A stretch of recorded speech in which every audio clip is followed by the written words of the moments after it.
Hi hello నమస్తే welcome to NTV నేను మీ Harika. Stock markets మాయాజాలం అంటారు. ఒక్కొక్కసారి కోట్లు కురిపిస్తాయి, ఒక్కొక్కసారి లక్షలు నష్టపోయేలా చేస్తాయి. అసలు ఎందుకు ఈ స్టాక్ మార్కెట్స్ క్రాష్ అవుతాయి? అసలు క్రాష్ అయినప్పుడు ఏం చేయాలి? క్రాష్ అయిన సిచ్యువేషన్స్ని ఎలా అడ్వాంటేజ్గా వాడుకోవాలి? ఇలాంటి అన్ని విషయాలు ఈరోజు మాట్లాడదాం. మనతో పాటు స్టాక్ మార్కెట్ ఎక్స్పర్ట్ రామచంద్రమూర్తి గారు ఉన్నారు. నమస్తే అండి. ఎలా ఉన్నారు? నమస్తే.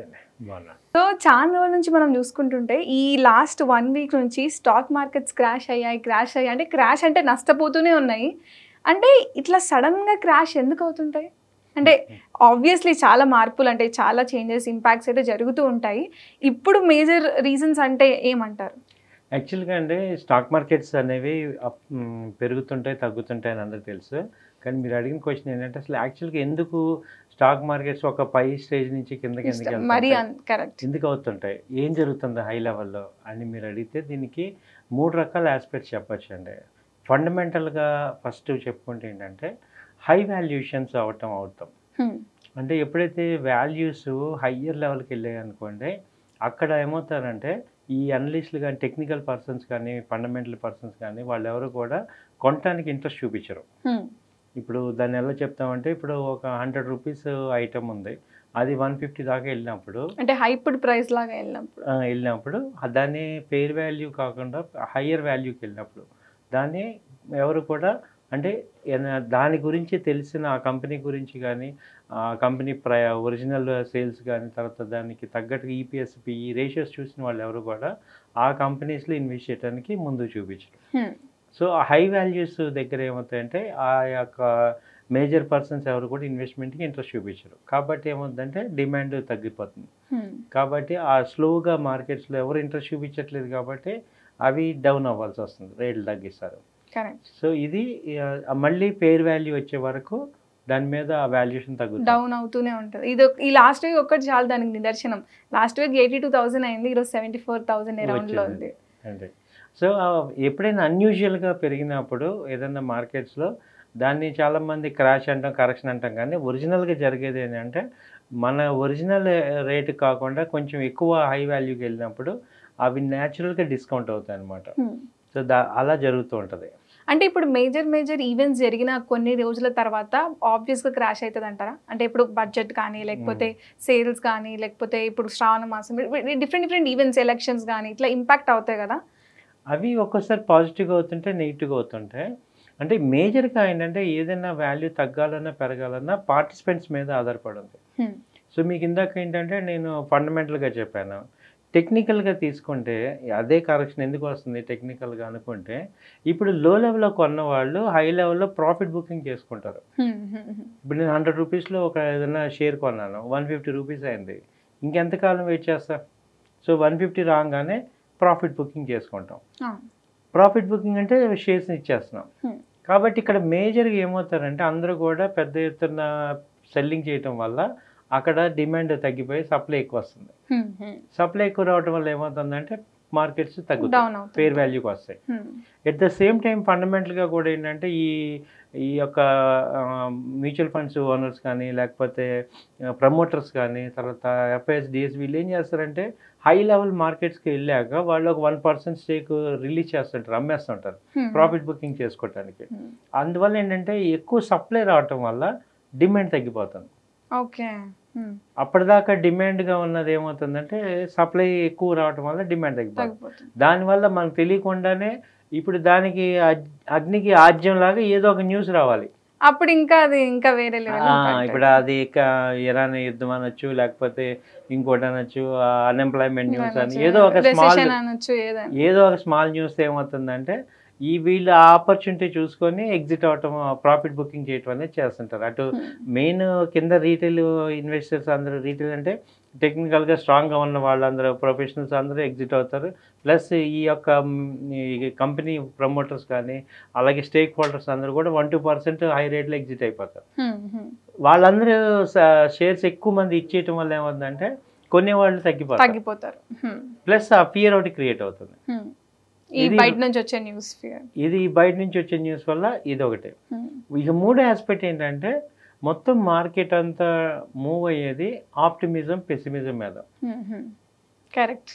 సో ఇప్పుడు ఈ పార్టిసిపెంట్ అందరూ కూడా న్యాచురల్గానే హై లెవెల్ రాగానే ఒక రకమైన పెసిమిజంలోకి వచ్చేస్తారు. బాగా పెరిగింది, ఇంకా బాగా పెరిగింది, ఇంకేం పెరుగుతుంది అని చెప్పేసి వాళ్ళందరూ షార్ట్ సెల్లింగ్కి వెళ్ళిపోతారు. సో ఎక్కువ మంది ట్రేడర్స్ కానీ లేకపోతే ఎక్కువ ట్రేడర్స్ అందరూ కూడా ఏం చేస్తారంటే హై లెవెల్స్ రాగానే షార్ట్ సెల్లింగ్ వెళ్తారు అనమాట. సో దానివల్ల కూడా ఏమవుతుందంటే మార్కెట్ పెసిమిజంలోకి మారిపోతుంది. కాబట్టి ఏంటంటే ఇది 3 ఆస్పెక్ట్స్లో ట్రేడర్స్ షిఫ్ట్ అవుతుంటారు అనమాట. ఎక్కువ బాగా లో లెవెల్కి వచ్చినేమో బయింగ్లోకి వస్తారు, హై లెవెల్ వచ్చినప్పుడేమో పెసిమిజంలోకి వస్తారు. అంటే ఇంకా బాగా పెరిగిపోయింది, ఇంకెంత పెరుగుద్ది అని సెల్ చేద్దాం స్టార్ట్ చేస్తారు. వాళ్ళ యొక్క ప్రెషర్ వల్ల కూడా మార్కెట్స్ డౌన్ అవుతుంటాయి, అంటే ఫేర్ వాల్యూకి మళ్ళీ వస్తాయి. అంటే ఇప్పుడు ఒక మార్కెట్లో ఇప్పుడు ఫేర్ వాల్యూ కాకుండా హైప్డ్ వాల్యూలో నడుస్తున్నాయి అని ఎట్లా అనలైజ్ చేయొచ్చు? ఎట్లా అనలైజ్ చేయొచ్చు అంటే ఆ యొక్క మార్కెట్ యొక్క ఎక్కువని బట్టి మనం చేయొచ్చు.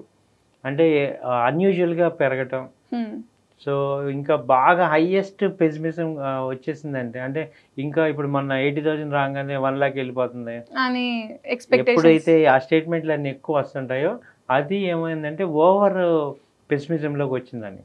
మనకి చిన్నప్పటి నుంచి ఉంది కదా, అతి సర్వత్రా వర్జేత. ఏదైతే బాగా పెరిగిందో, ఎవరైతే ఎక్కువ మంది బాగా ఎక్స్పెక్ట్ చేస్తారో అది జరగదు. పర్టికులర్గా స్టాక్ మార్కెట్లో ఎవరైతే బాగా ఎక్కువ మంది ఎక్స్పెక్ట్ చేస్తే అది జరగదు అనమాట. సో అందుకే బడ్జెట్ రోజు తెలిసింది ఎంతగానో ఎక్స్పెక్ట్ చేసాను జరగదు అయ్యి, కాబట్టి మార్కెట్స్ కరెక్షన్ అవుతుంటాయి. అయితే ఇప్పుడు ఈ కరెక్షన్స్ అవుతాయి, మళ్ళీ ఫేర్ వాల్యూకి వచ్చినప్పుడు మళ్ళీ బయింగ్ జరుగుతూ ఉంటుంది. సో ఇదేమో న్యాచురల్ కోర్స్ అనమాట. ఇదేమి మనం ఇప్పుడు స్టాక్ మార్కెట్ 300 సంవత్సరాల నుంచి ఉంది, ఇవి 300 సంవత్సరాలు ఇదే కామన్. అది ఒక సైడ్ అంటే లైక్ పెసిమిజం, ఒక సైడ్ ఆప్టిమిజం నడుస్తూనే ఉంటాయి. ఇది ఒక పెండ్యులం లాగా ఇటు ఇటు వస్తూ ఉంటుంది. అంటే ఇప్పుడు బాగా పైకి వెళ్ళాక కిందకి వస్తుంది, కిందకి వెళ్ళాక పైకి వెళ్తుంది. సో మరి మీరు కిందికి వెళ్ళినప్పుడు ఏం చేయాలంటారు? అంటే ఇప్పుడు కరెక్షన్స్ అయినా క్రాష్ అయినా కూడా ఇన్వెస్టర్స్ ఎవరైతే రీటైల్ ఇన్వెస్టర్స్ కానీ ఎవరైతే ఏం చేయాలి? ఇది మంచి క్వశ్చన్ అడిగారు. ఇప్పుడు మార్కెట్ని అయితే మనం ఆపలేం, అది డౌన్ అవుతున్నప్పుడు అది డౌన్ అవుతూనే ఉంటుంది, దాన్ని ఆపేదేం లేదు. అలా ఇప్పుడు ఆల్రెడీ ఇన్వెస్ట్ చేసిన వాళ్ళు వాళ్ళ ఫండ్స్ని ప్రొటెక్ట్ చేసుకోవడానికి ఇప్పుడు మనం ఏం చేసుకోవాలనేది ఆలోచించాలి. ఇప్పుడు ఈ షేర్స్ని అమ్మేసేసి ఇప్పుడు కొంచెం హై అమౌంట్స్ ఇన్వెస్ట్ చేసిన వాళ్ళు 10 lakhs 20 lakhs 30 lakhs ఇన్వెస్ట్ చేసిన వాళ్ళు గబక్కన అమ్మలేరు. కాబట్టి వీళ్ళకి ఏంటంటే 2 స్ట్రాటజీలు చెప్తున్నాం. ఒకటి ఏంటంటే కవర్డ్ కాల్ అంటాం. ఇక్కడ ఆప్షన్స్ చాలా వైటల్ రోల్ ప్లే చేస్తాయి. మన ఫండ్ని కాపాడుకోవడానికి ఆప్షన్స్ మనం ఇక్కడ టూల్ కింద వాడుకోవచ్చు. ఇప్పుడు దానిలో ఫస్ట్ ఏంటంటే కవర్డ్ కాల్ అంటాం. అంటే ఇప్పుడు ఏదైతే మీకు సపోజ్ ఏదైనా స్టాక్ కనుక మీకు ఎక్కువ క్వాంటిటీ ఉంటే ఇప్పుడు ఆ ఆప్షన్ చైన్ తీసుకొని ప్రెజెంట్ రేట్ కన్నా హయ్యర్ లెవెల్ కాల్ ఆప్షన్ని సెల్ చేయటం ద్వారా మీకు ఆ అమౌంట్ సేవ్ చేసుకుంటారు. అంటే ప్రెజెంట్ రేటు సపోజ్ ఎగ్జాంపుల్ చెప్తున్నా, ఏసీసీ ఉంది ఇప్పుడు 2400 ఉంది అనుకోండి. 2400లో నాకు ఒక 200 150 200 షేర్స్ ఉన్నాయి, అది ఇప్పుడు తగ్గుతుంది. ఇప్పుడు పెరిగే అవకాశాలు ప్రజెంట్ కనపడలేనప్పుడు ఇప్పుడు 22,500 కాల్ ఆప్షన్ సెల్లింగ్ రైటింగ్ చేయటం, అలా చేయటం ద్వారా ఏమవుతుందంటే అక్కడ ప్రీమియంని ఇప్పుడు మార్కెట్ తగ్గినప్పుడు ఆప్షన్ వాల్యూ కూడా తగ్గుతుంది, కాబట్టి అది మనకి బెనిఫిట్ అవుతుంది. సో కవర్డ్ కాల్ చాలా యూజ్ అవుతుంది, ఎందుకంటే పెరిగినా మన దగ్గర స్టాక్ ఉంటుంది కాబట్టి మనకి పెరిగినా ప్రాబ్లం లేదు. తగ్గినప్పుడు ఏమవుతుందంటే మనం ఇప్పుడు ఈ ఈక్విటీని అమ్ముకోలేం కాబట్టి మనకు కొంత బెనిఫిట్ వస్తుంది. కాబట్టి కవర్డ్ కాల్ అనేది ఒక ఆప్షన్ ఉంది సర్టెన్ ప్రైస్ దగ్గర కవర్డ్ కాల్ అని. రెండోది ఏంటంటే మ్యారీడ్ పుట్ అని, మ్యారీడ్ పుట్ అంటాం, మ్యారీడ్ పుట్ దీని పేరు. అంటే ఇప్పుడు మనం ఈక్విటీ ఏదైతే ఉందో దానికి తగ్గట్టుగా పుట్ ఆప్షన్ కొనుక్కోవటం. ఇప్పుడు కవర్డ్ కాల్లో ఏమవుతుందంటే ప్రీమియమ్స్ కొంచెమే ఉంటాయి, అంటే ఈక్వల్ హెడ్జింగ్ అవ్వదు. అంటే మనకి ఇంకా ₹1 కూడా ఇంకా లాస్ రాకూడదు అనుకుంటే మీరేం చేయొచ్చు అంటే ఇప్పుడు ఈ యొక్క 3 months పుట్ ఆప్షన్స్ చూసుకొని ఈక్వల్గా మనం ఇప్పుడు సపోజ్ అదే ఏసీసీ ఉంది 2300 పుట్ ఆప్షన్ కొనుక్కున్నాను అనుకోండి, మార్కెట్ 2000 అయినా కానీ నాకు ఇటు ఈక్విటీ లాస్ అవుద్ది, పుట్ ఆప్షన్ డబ్బులు ఇస్తుంది. కాకపోతే ఏమంటే ఈ యొక్క ప్రీమియం ఇన్వెస్ట్ చేస్తాము, బట్ ఓవరాల్ లాస్ నుంచి తప్పించుకోవడానికి ఇప్పుడు ఇన్సూరెన్స్ లాగా కొంత ప్రీమియం మనం పుట్ ఆప్షన్ కట్టుకోవడం ద్వారా మనకి చాలా బెనిఫిట్ అవుతుంది. అంటే ఇప్పుడు ఆప్షన్స్ లో చేస్తే మాత్రం అంటే ఇలాంటి స్ట్రాటజీస్ వాడి ఆప్షన్స్ లో చేస్తేనే డిఫెన్సివ్ గా మనం ఇప్పుడు ఉన్న ఈక్విటీని అమ్మలేము, అలా లాస్ చూస్తూ కూర్చోలేము, అది ఎటు ఫాలో అవుతున్నాయి అంటే అది ఎప్పుడు ఆగుతాయో తెలీదు. ప్రెసెంట్ అయితే ఆ సెల్ అండ్ రైజ్ లోకి వస్తుంది మార్కెట్స్. అంటే ఇప్పుడు మనమే యుద్ధంలో లేము, మనకి యాక్చువల్గా ఎఫెక్ట్ లేదు, కాకపోతే చుట్టుపక్కల వాళ్ళందరూ ఉన్నారు కాబట్టి వాళ్ళందరూ ఎఫెక్ట్ అవుతున్నారు. బట్ ఏదో ఒక రోజు మళ్ళీ వాళ్ళందరూ మళ్ళీ మన మార్కెట్కి రావాల్సిందే. సో ఇండియా మార్కెట్కి అయితే ప్రాబ్లం లేదు, బట్ అవతల మార్కెట్స్ వల్ల వాళ్ళ యొక్క బయట గ్లోబల్ ఎఫెక్ట్స్ వల్ల జరుగుతుంది ఇది. కాబట్టి మనకు వచ్చిన నష్టం లేదు. సో ఇవాళ ఉన్న ఈక్విటీస్ని అమ్మేసుకోవాల్సిన అవసరం లేదు. ఏంటంటే మీ ఓన్ అమౌంట్లో కనుక మీరు కొనుక్కుంటే మనం అమ్మేసుకోవాల్సిన అవసరం లేదు. ఎంత కరెక్షన్స్ వచ్చినా ఎంత క్రాషెస్ వచ్చినా ఏం అవసరం లేదు. ఇది చిన్న ఇప్పుడు నేను మార్జిన్ పెట్టుకోలేను, ఎక్స్ట్రా అమౌంట్ లాస్ అవ్వలేనంటే కాల్ ఆప్షన్ అమ్మటం, దాన్ని మనం కవర్డ్ కాల్ అంటాం. సో నాకు తక్కువ అమౌంట్ వచ్చినా పర్లేదు, నేను ఇంక ఎదురు కట్టకూడదంటే కవర్డ్ కాల్. లేదు నాకు కొంచెం భయంగా ఉంది ఇంకెంతైనా ఇప్పుడు ఎక్కువగా ఏంటంటే మిడ్ క్యాప్ స్టాక్స్కి మాత్రం మ్యారీడ్ పుట్ సజెషన్, ఎందుకంటే ఎక్కువ బీటింగ్ అవుతుంది. ఒకవేళ మార్కెట్ పడితే మిడ్ క్యాప్ స్టాక్స్ ఎక్కువ పడతాయి, అలాంటి వాటిల్లో ఏంటంటే పుట్టు కొనుక్కోవడం బెటర్. లార్జ్ క్యాప్ లో ఏమవుతుందంటే ఒకవేళ డౌన్ అయినా మళ్ళీ పెరిగే ఛాన్సెస్ ఉంటాయి కాబట్టి కవర్డ్ కాల్ అంటే పైన కాల్ ఆప్షన్స్ అమ్మటం ద్వారా మనకు కొంత అమౌంట్ వస్తుంది. మళ్ళీ మనకి రికవర్ అయినప్పుడు అవి టెక్నికల్ సెట్ ఫాలో అవుతాయి కాబట్టి మీకు ఇబ్బంది ఉండదు. కానీ మిడ్ క్యాప్ స్టాక్స్ మాత్రం ఎక్కువ బీటింగ్ అయ్యే ఛాన్సెస్ ఉంటాయి కాబట్టి పుట్టు ఆప్షన్ బై చేసుకుంటే అంటే రన్నింగ్ స్ట్రైక్ ఏదైతే ఉందో అది బై చేసుకుంటే మీకు సేవ్ అయిపోతారు. సరే ఇప్పుడు ఒకవేళ ఆల్రెడీ వీళ్ళందరూ అయితే ఆల్రెడీ ఇన్వెస్ట్ చేశారు కాబట్టి వాళ్ళకి అంటే లైక్ ఎక్స్ట్రా లాసెస్ జరుగుతున్నాయి కాబట్టి ఇలాంటి స్ట్రాటజీస్ యూజ్ చేసి కొంచెం లాసెస్ కవర్ చేసుకోవచ్చు. లాసెస్ కవర్ చేసుకోవచ్చు. అట్ ద సేమ్ టైం మనం ప్యానిక్ అవ్వం. అంటే ఇప్పుడు మార్కెటింగ్ ఎంత పడుతుంది, ఇప్పుడు ఏమవుతుందంటే ప్రతిరోజు ఏదో ఒక మార్కెట్స్ ఇంకా ఎక్కువ బ్యాడ్ న్యూస్లు వస్తూ ఉంటాయి అన్నమాట. న్యూస్ వల్ల దానివల్ల ఏమవుతుందంటే మనకున్న కాన్ఫిడెన్స్ లెవెల్స్ తగ్గిస్తూ ఉంటాం. ఎప్పుడైతే మనం ఈ హెడ్జింగ్ లాగా చేసేసుకుంటే మనకి అసలు లాక్ అయిపోద్ది. సో లాక్ చేసుకోవటం వల్ల ఎక్కువ అమౌంట్ ఉన్న వాళ్ళకి ఇలా ఐడియల్గా వదిలేయద్దు, ఏదో దిస్ సైడ్ కానీ ఇది కానీ చేయండి. మేము ఆలోచించి మీకు చెప్తున్నాం ఇది బెస్ట్ ఆప్షన్ ఈ రెండిట్లో. సో చేయటం వల్ల ఏమవుతుందంటే ఇప్పుడు ఇది 2 నెలలు ఉంటుందో తెలీదు, 1 మంత్ ఉంటుందో తెలీదు. సో ప్రజెంట్ అయితే అన్సర్టనిటీ కనపడుతుంది, ఇమీడియట్గా రికవరీ లేవు. వాళ్ళ ఆర్బీఐ రెపో రేట్ కూడా వచ్చింది, సేమ్ ఉంది. ఇంకా యుఎస్లో కూడా తగ్గుతున్నాయి, జపాన్ కూడా తగ్గింది.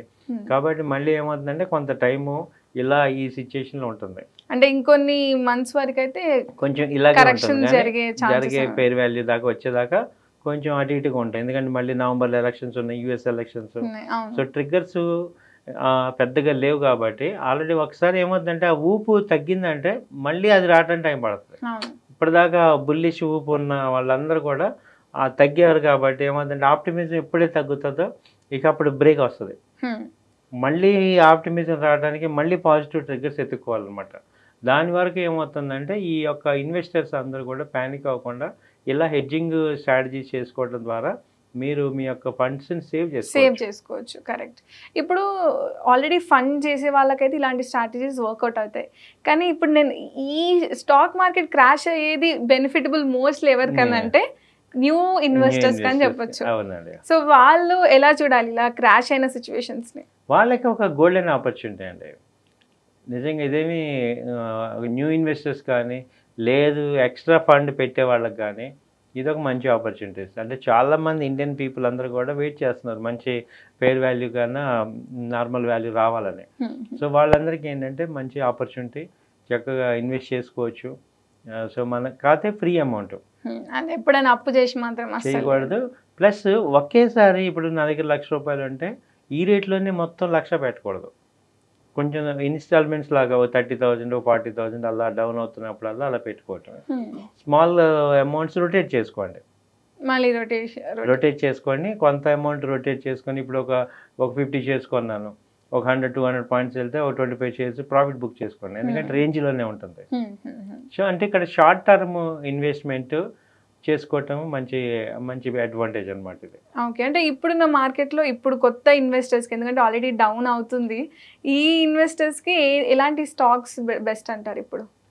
అయితే వీళ్ళ కోసం ఏంటంటే ఒక 5 కంపెనీస్ ఐడెంటిఫై చేశారు మేడం. దానిలో ఫస్ట్ ఏంటంటే యాక్సిస్ బ్యాంక్. అది ఆల్రెడీ ఏంటంటే యాక్సిస్ బ్యాంక్ మనందరికి తెలిసిందే ఇండియాలో టాప్ ప్రైవేట్ బ్యాంక్. ఇప్పుడు ప్రెజెంట్ అది మొన్న రిజల్ట్స్ వల్ల కొంత తగ్గింది, 200 పాయింట్స్ అది తగ్గింది. ఇప్పుడు ప్రెజెంట్ వచ్చి అది 1130 ఆ రేంజ్లో ఉంది. సో ఇది ఇన్వెస్ట్ చేసుకోవచ్చు. అలాగే షార్ట్ టర్మ్ ట్రేడ్ కూడా చేసుకోవచ్చు దీనిలోనే. ఇది మళ్ళీ ఏదైనా ఒక 50 పాయింట్లు తగ్గినా కానీ మళ్ళీ బై చేసుకోవచ్చు. బై చేసుకుంటే మంచి ఒక 3-4 మంత్స్లో ఇది మళ్ళీ 200 పాయింట్స్ అంటే 1350 ఆ రేంజ్కి వచ్చేస్తుంది. తర్వాత ఏంటంటే ఆర్తి ఇండస్ట్రీస్. ఆర్తి ఇండస్ట్రీస్ ఏంటంటే ఈ కరెక్షన్లో కూడా ఏం తగ్గలేదు, ఇంకా అది కంటిన్యూగా పెరుగుతుంది. ప్రెజెంట్ 750 ఆ రేంజ్లో ఉంది. ఆర్తి ఇండస్ట్రీస్ కెమికల్ కంపెనీ, ఇండస్ట్రియల్కి కెమికల్ సప్లై చేస్తారు. సో వాళ్ళు ఏంటంటే ఇప్పుడు ప్రెజెంట్ 750 ఉంది, దాదాపు 900 దాకా కూడా ఎక్స్పెక్ట్ చేస్తున్నాం ఒక 3 మంత్స్లో. మళ్ళీ బై అండ్ డిప్స్ లాగా చేసుకోవచ్చు, ఇది రొటేషన్స్ లాగా చేసుకోవచ్చు. మంత్లీ చార్ట్ కూడా పాజిటివ్గా ఉన్నాయి ఆర్తి ఇండస్ట్రీస్. దాని తర్వాత ఏంటంటే క్లీన్ ఫార్మా కంపెనీ ఇది. వీళ్ళు ఏంటంటే ఈ కంపెనీ ఈ యొక్క ఫార్మాసిటికల్ ఎక్విప్మెంట్ అన్నీ తయారు చేస్తారు. హాస్పిటలైజేషన్ కావాల్సిన ఎక్విప్మెంట్స్ అన్నీ ఇస్తారు. సో ఈ కంపెనీ ప్రెజెంట్ వచ్చి 1600 అలా ఉంది. ఇది కూడా ట్రెండ్ కంప్లీట్గా అప్ ట్రెండ్లోనే ఉంది. ఇది 1900 ఆ రేంజ్ దాకా 2000 దాకా ఛాన్స్ ఉందండి. 3-4 మంత్స్లో ఛాన్స్ ఉంది. సో ఇది కూడా అంతే, బై అండ్ డిప్స్, ఏం కంగారు లేదు. ఇది బాగా చార్ట్స్ బాగున్నాయి. మంత్లీ చార్ట్ కూడా చూసా, వీక్లీ కూడా చూసాను కాబట్టి ఇవి స్ట్రాంగ్గా ఉన్నాయి. ఇవైనా తగ్గినా మళ్ళీ ఇన్వెస్ట్ చేసుకోవచ్చు. తర్వాత ఏంటంటే ఏరిస్ ఫార్మా. ఇది కూడా ఫార్మాసిటికల్. అంటే 3 కంపెనీలు ఫార్మా ఉన్నాయి. అంటే ఇప్పుడు అంత ఫార్మా మంచి చార్ట్ అన్ని బాగున్నాయి pharma companies. So Aries pharmaceutical వచ్చి 1150 అలా ఉంది. ఇది టార్గెట్ వచ్చి ఇది 1250-1300 దాకా ఛాన్సెస్ ఉందండి. ఇంకా గట్టిగా చెప్తే 1400 కూడా రావచ్చు. అది 3-4 మంత్స్లో బాగున్నాయి ఏరిస్ ఫార్మాసిటికల్స్. అలాగే తర్వాత వచ్చి ఎఫ్డిసి, ఫెయిర్ డీల్ కార్పొరేషన్. ఇది 5వ కంపెనీ ఎఫ్డిసి. ఇది కూడా ఫార్మా కంపెనీ. ఇది ప్రెజెంట్ 500 ఆ రేంజ్లో ఉంది. ఇది 750-800 దాకా ఛాన్సెస్ ఉన్నాయి. సో ఈ 5 కంపెనీలు మంచి ఇన్వెస్ట్మెంట్కి ఇప్పుడు ఉన్న సిచ్యువేషన్లో బాగున్నాయి. సో అంటే న్యూ ఇన్వెస్టర్స్ కైనా కూడా, లేకపోతే ఇప్పుడు కొంచెం ఆల్రెడీ ఉన్న ఇన్వెస్టర్స్, ఎందుకంటే గ్రోయింగ్ స్టేజ్ లోనే ఉన్నాయి కాబట్టి ఇట్ వుడ్ బి హెల్ప్ఫుల్. అవునండి, చాలా మంది నాకు 500 కంపెనీ కూడా చెప్పమన్నారు, ఇది కూడా చెప్పాను. ఎఫ్డిసి, అలాగే టాప్ కంపెనీ యాక్సిస్ బ్యాంక్ ఉంది. అలాగే మిడ్ క్యాప్ కంపెనీస్ కూడా క్లీనో, ఏరిస్, అలాగే ఆర్త్ ఇండస్ట్రీస్. సో ఈ కంపెనీస్లో ఇన్వెస్ట్ చేయడం వల్ల మీకు కొంచెం సేఫ్టీగా ఉంటాం. అంటే ఇవన్నీ చార్ట్స్ అన్ని పాజిటివ్గా ఉన్నాయి. సో మంచి ఇన్వెస్ట్మెంట్ పాయింట్లో, లాంగ్ టర్మ్ పాయింట్ ఆఫ్ వ్యూలో మంచి. అలాగే మీరు, ఇది నా వ్యక్తిగత అభిప్రాయం మాత్రమే, మీరు కూడా 1-2 సార్లు చూసుకోండి, మీ అనలైజ్ చేసుకోండి, టెక్నికల్గా చేయండి. అలాగే at the same time free అమౌంటే పెట్టండి, మీ ఓన్ క్యాష్ పెట్టుకోండి. ఒకేసారి పెట్టద్దు, స్లోగా ఇన్వెస్ట్ చేసుకుంటూ రండి. Okay. So lastly stock market crash అయ్యేటప్పుడు ఎలాంటి జాగ్రత్తలు తీసుకోవాలి అని ఒక్కటే అండి, పేషెన్స్గా ఉండండి. మనం ఇండియన్ మార్కెట్ని నమ్మండి. ఇది టెంపరీ. మళ్ళీ మనం ఒక 4-5 ఇయర్స్ మనం పెట్టుకుంటే మీకు ఇవన్నీ టెంపరీ. ఏదో ఒక 1 వీక్ ఉంటుంది, 10 డేస్ ఉంటుంది, మ్యాక్సిమం 1-2 మంత్స్ ఉంటుంది. బట్ స్టాక్స్ కానీ మొన్న రిజల్ట్స్ అన్నీ కూడా కంపెనీలు అన్నీ బాగా వచ్చాయి. ఇండియా జీడిపి 7.5 అదే రేంజ్లో పెరుగుతుంది. ఏమి మనకు వచ్చిన నష్టమేం లేదు. అయితే ఏంటంటే మన భయాన్ని ఎఫ్ఐఎస్, డిఐఎస్ క్యాష్ చేసుకోకుండా వాళ్ళు క్యాష్ చేసుకుంటున్నారు. వాళ్ళు లో లెవెల్కి వచ్చి వాళ్ళు ఏం చేస్తున్నారు, మనకి లో లెవెల్ రాగానే మనం భయపడి అమ్మేస్తున్నాం, వాళ్ళు కొంటున్నారు. సో ఈసారి నేను రీటైల్ ఇన్వెస్టర్స్ అందరికీ చెప్పేది ఏంటంటే, మేము ఆల్రెడీ చాలా ఇలాంటి క్రాష్లు చూసాం కాబట్టి ఎటువంటి కంగారు లేదు. ఎవరైతే చెప్పినా కంగారు పడకండి, మీ ఓన్ క్యాష్తో కొనుక్కోండి, మంచి క్వాలిటీ స్టాక్స్ని కొనుక్కోండి. ఇదే రైట్ టైం. మనం తక్కువ రేట్ ఉన్నప్పుడే కొనుక్కునే ఛాన్స్ అయితే ఎక్కువ ఉంటాయి. మీరు బాగా అబ్జర్వ్ చేసుకోండి, profit is equal to selling price minus cost price. Cost price తక్కువ ఉండాలి, అప్పుడే ప్రాఫిట్ ఎక్కువ ఉంటుంది. సో ఇప్పుడు కాస్ట్ ప్రైస్, మనకి మార్కెట్ క్రాష్ అంటే మనం చాలా ఒక రకంగా పండగ చేసుకోవాలి, ఎందుకంటే రేట్లు తగ్గాలి కదా. సో ఆ రేట్లు షేర్స్ ఎక్కువ ఛాన్స్ ఉంటాయి. అలాగే ఎక్కువ మంది ఇప్పుడు ఈ టయాన్ని సద్వినియోగం చేసుకోండి, ఏం భయపడాల్సింది ఏం లేదు. ఇంకా పడిన 10% రెడీ. ఏమి అంతేగాని ఊరికే ప్యానిక్ అయిపోదు. మన ఇండియా మార్కెట్కి వచ్చి నష్టం లేదు. It's a common. కాబట్టి మీరు ఎవరు కంగారు పడొద్దని మీ అందరికీ ఇది చెప్తున్నా. ఓకే, వన్ లాస్ట్ డౌట్ అండి. మరి ఇలా క్రాష్ అయ్యేటప్పుడు ఇంట్రాడే చేసే వాళ్ళు ఏం చేయాలంటారు? ఇంట్రాడే చాలా తగ్గించేయండి సార్. మంచి క్వశ్చన్ అడిగారు. మీ అందరికీ నేను చెప్పేది ఏంటంటే ఇంట్రాడే బాగా తగ్గించేసేయండి. జస్ట్ ఏదైనా చేసినా ఆ Nifty bank Nifty options 1-2 LADS చేసుకుంటే ఈ టైంలో మనీ ఎక్స్పెక్ట్ చేయకండి. మనీని కాపాడుకోండి. మనీని సేవ్ చేసుకునే ప్రాసెస్లో ఉండాలి. ఇంట్రాడే ఆప్షన్స్ ఫీచర్స్ ఇవన్నీ అవాయిడ్ చేసేసి జస్ట్ అబ్జర్వ్ చేస్తుండండి. బట్ మీకు మంచి గోల్డెన్ టైం వస్తుంది. మళ్ళీ తగ్గాక మంచి ఒక కంపెనీ ఇది తీసుకున్నా మీకు మంచి ఫీచర్స్ వేసేవాళ్ళకి కానీ ఆప్షన్స్ చేసేవాళ్ళకి కానీ నేను చెప్పేది ఏంటంటే ఇప్పుడు బాగా తగ్గుతున్నాయి. ఇప్పుడు ఆటోమొబైల్స్ కానీ సెక్టర్స్ అన్ని అబ్జర్వ్ చేసి ఇప్పుడు ఈ 10-20 రోజులు చేసే ట్రేడ్ ఒక్క ట్రేడ్లో డబ్బులు వస్తుంది. ఒక్క రోజులో ఒక ట్రేడ్ మంచి మనీ ఇస్తుంది మీకు. అలాంటి ట్రేడ్కి డబ్బులు జాగ్రత్తగా చేసుకోండి. బాగా తగ్గించమని నేను చెప్పేది. ఎందుకంటే అటు ఆల్రెడీ తగ్గింది కాబట్టి పుట్ సైడ్ ఉండలేము. కొన్ని కాల్ సైడ్ ఉండాలన్నా ఆల్రెడీ గ్లోబల్ మార్కెట్స్ సపోర్ట్ చేయట్లేదు. సో అందుకని ఏంటంటే ఈ సెల్లింగ్ బయింగ్ డైలీ ఇది అవ్వకుండా బాగా తగ్గించేసి అబ్జర్వ్ చేస్తూ ఉండండి. ఓకే, స్మాల్ క్వాంటిటీస్ చేయండి. ఏదన్నా చేయాలి టైంపాస్ అని. బట్ ఈ టైంలో డబ్బులు రావాలని ఎక్స్పెక్ట్ చేయొద్దు. మళ్ళీ గోల్డెన్ ఆపర్చునిటీ వస్తుంది, అప్పుడు చేసుకోండి. ఓకే అండి, థ్యాంక్ యూ సో మచ్ అండి. థ్యాంక్ యూ అండి. సో చూసారు కదా, స్టాక్ మార్కెట్ కరెక్షన్స్ లేకపోతే క్రాషెస్ ఎప్పుడు జరుగుతూనే ఉంటాయి. ఇండియన్ స్టాక్ మార్కెట్ని నమ్మి ఇలాంటి కరెక్షన్స్ అప్పుడు మంచిగా క్యాచ్ చేసుకోవాలి. ఇన్వెస్టర్స్ ఎవరైతే ఉన్నారో తక్కువ షేర్ ప్రైసెస్లోనే మనకు షేర్స్ వస్తాయి కాబట్టి ఇలాంటి టైంని కరెక్ట్గా అడ్వాంటేజ్గా తీసుకొని మన సొంత డబ్బులతోటి అప్పు చేసి మాత్రం అస్సలు కాదు, మన సొంత డబ్బుతోటి స్టాక్ మార్కెట్లో ఇన్వెస్ట్ చేసుకొని మంచిగా లాభాలు తెచ్చుకోవచ్చు. ఇది వాళ్ళ ఏంటివి. Thank you.